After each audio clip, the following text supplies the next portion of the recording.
Kalau engkau mau menghitung nikmat Allah, tidak akan bisa menghitung. Nikmat Allah jauh lebih banyak. Waktu sehat kita jauh lebih panjang daripada waktu sakit. Itu kita,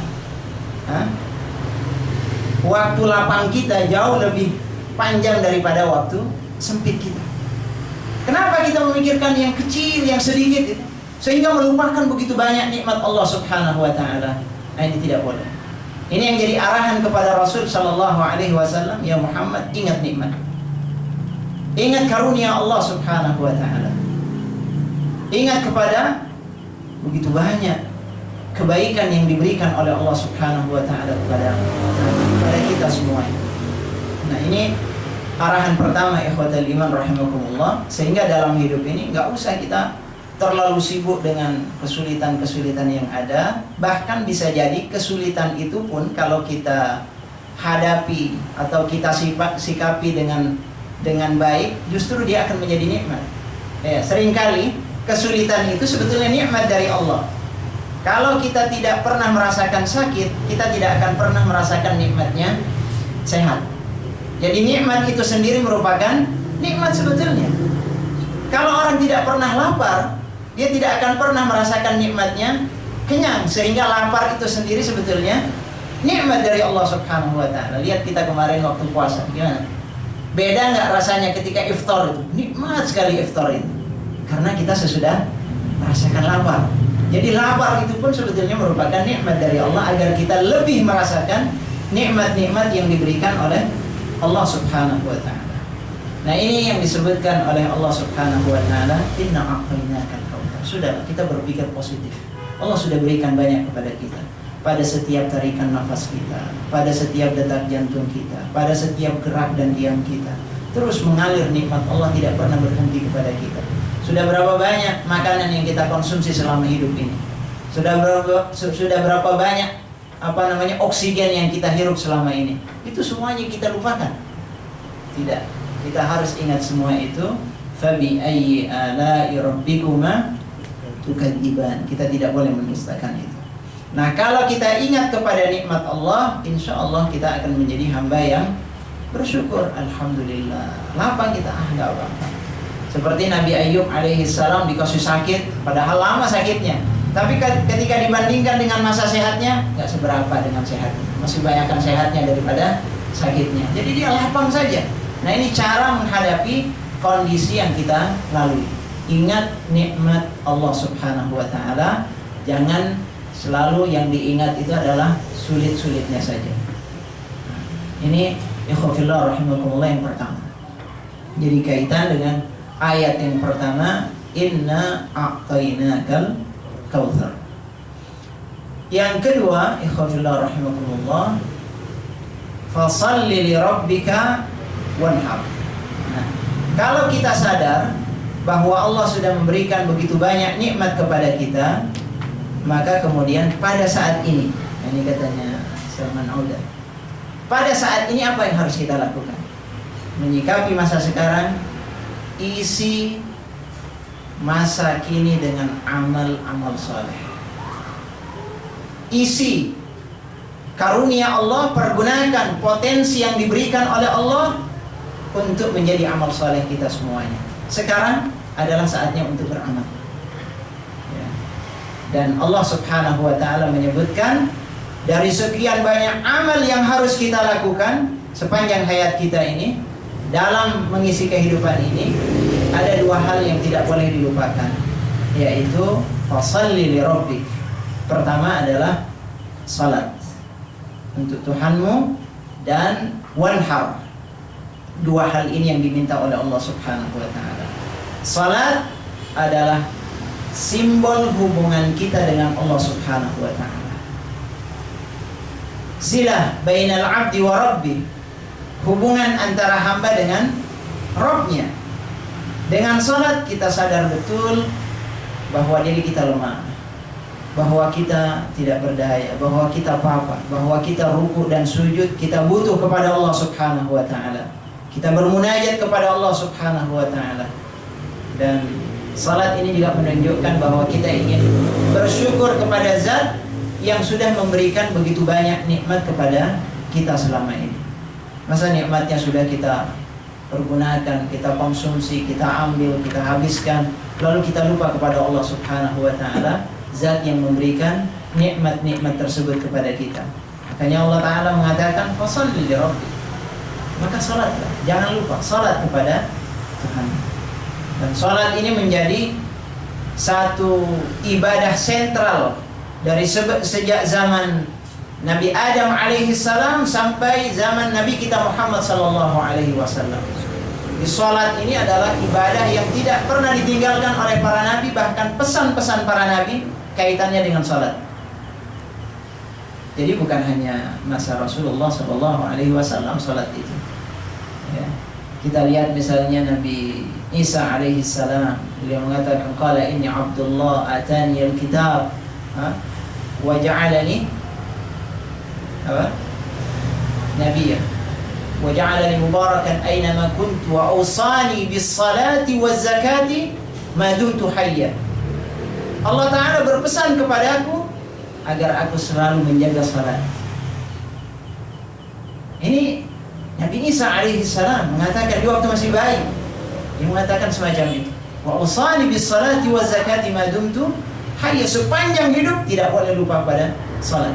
Ini Nabi Isa, bukan hanya Nabi Muhammad sallallahu alaihi wasallam. Nabi Ibrahim alaihi salam, Rabbi ja'alni muqimas salah wa min dzurriyyati. Dia mengatakan itu kepada Allah, ya Allah, jadikan aku sebagai orang yang mendirikan salat dan termasuk anak keturunanku semuanya, ya Allah. Sampai beliau rela meletakkan atau menempatkan keluarganya di wadin ghairi dzi zar'in inda baitikal muharram. Apa doa beliau? Rabbana liyuqimus shalah. Ya Allah, harapanku kepadamu adalah, ini bayangkan kalau ada orang tua, ya, ada seorang bapak, dia meninggalkan anak dan istrinya di satu tempat yang gersang, tidak ada tanaman sama sekali, jangankan manusia, hewan sekalipun tidak ada di situ.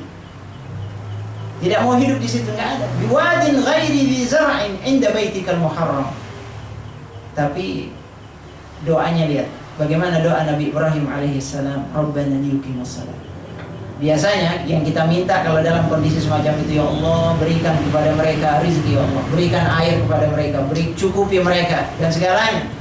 Tapi itu nomor sekian. Nabi Ibrahim mengatakan yang pertama dalam kondisi semacam itu, di tanah gersang, butuh air, butuh makanan dan seterusnya, Nabi Ibrahim mengatakan Rabbana liyuqimus shalah. Ya Allah, yang paling penting pertama, tolong agar mereka menegakkan salat, ya Allah.